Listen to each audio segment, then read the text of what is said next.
Bonjour, nous sommes toujours dans la première unité. Je vais vous expliquer maintenant la conjugaison des verbes s'appeler ou bien encore du verbe parler. Nous disons que les verbes s'appeler et parler sont des verbes du premier groupe. Pourquoi du premier groupe ?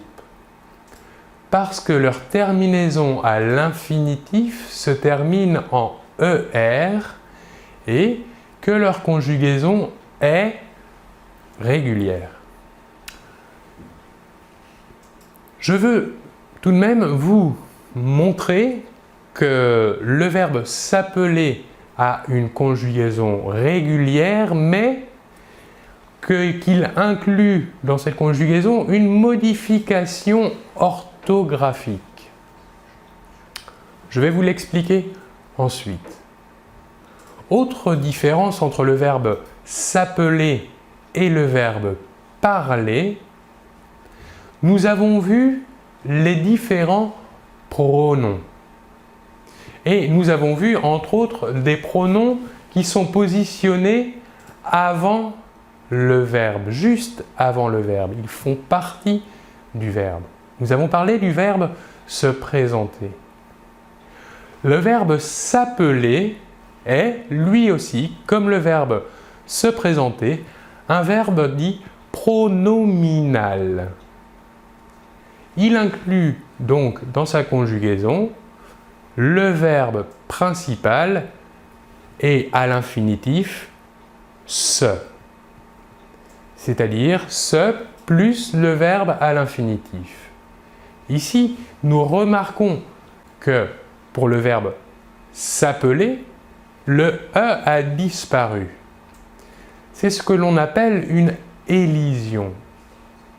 En effet, pour un mot monosyllabique ou de maximum 2 syllabes, lorsque ce mot termine par un E ou par un A et que le mot qui suit, le mot d'après, commence par une voyelle, nous supprimons le E ou le A du premier mot et nous le remplaçons par un apostrophe. Voilà pourquoi le se devant le verbe appeler se transforme en S apostrophe. Voyons maintenant la conjugaison du verbe s'appeler. À la première personne, nous dirons « je m'appelle ». À la deuxième personne, nous dirons « tu t'appelles ». À la troisième personne, il s'appelle ou bien elle s'appelle pour le féminin ou encore on s'appelle. Pour la première personne du pluriel, nous dirons nous nous appelons. Que remarquons-nous ici? Nous faisons une liaison entre le S final du deuxième nous et le verbe appelons. Nous nous appelons. Pour la deuxième personne du pluriel, vous vous appelez. Et enfin, pour la troisième personne du pluriel, il, elle s'appelle. Nous voyons ici la modification orthographique du verbe s'appeler au présent. Pour les trois premières personnes du singulier, nous doublons la L. Ainsi que pour la troisième personne du pluriel. Par contre, pour la première et la deuxième personne du pluriel, le L n'est pas doublé.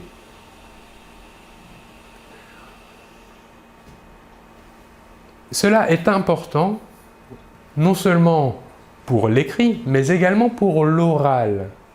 En effet, le E suivi de double L se prononce est, alors que le E suivi d'un seul L se prononce E.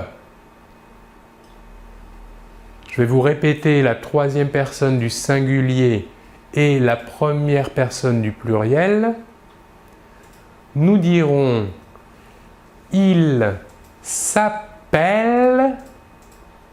Par contre, nous dirons avec un seul L, nous nous appelons. Voilà pour le verbe s'appeler. Passons maintenant à un verbe plus simple, le verbe parler. Je parle. Je parle. À la première personne du singulier, nous dirons donc je parle. À la deuxième personne du singulier, nous dirons tu parles.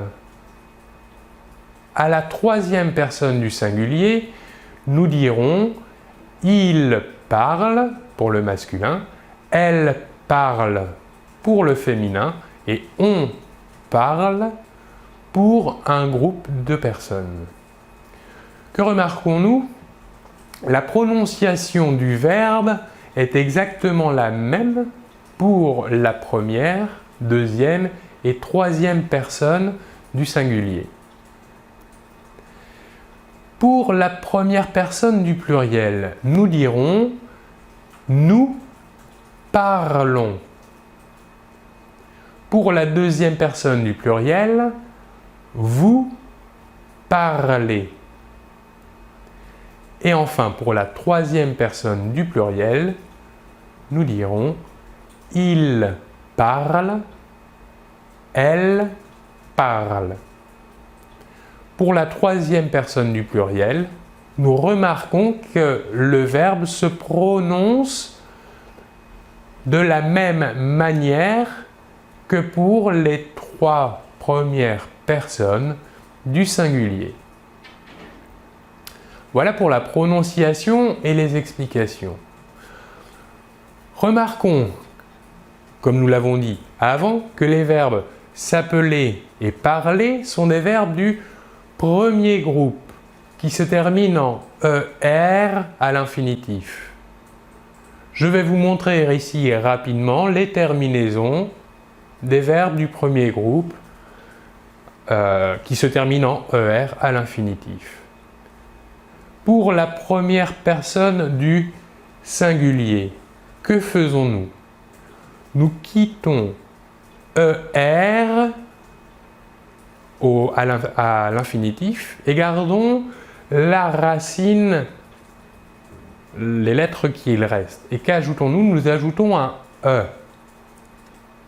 Pour la deuxième personne, nous ajoutons à cette même racine ES. Pour la troisième personne, E. Pour la première personne du singulier, nous ajoutons ONS. On. Pour la deuxième personne du pluriel, nous ajoutons EZ qui se prononce E. Et enfin, pour la troisième personne du pluriel, nous ajoutons à cette racine ENT. Voilà, je vous remercie beaucoup de votre attention et l'on se retrouve très bientôt. Au revoir.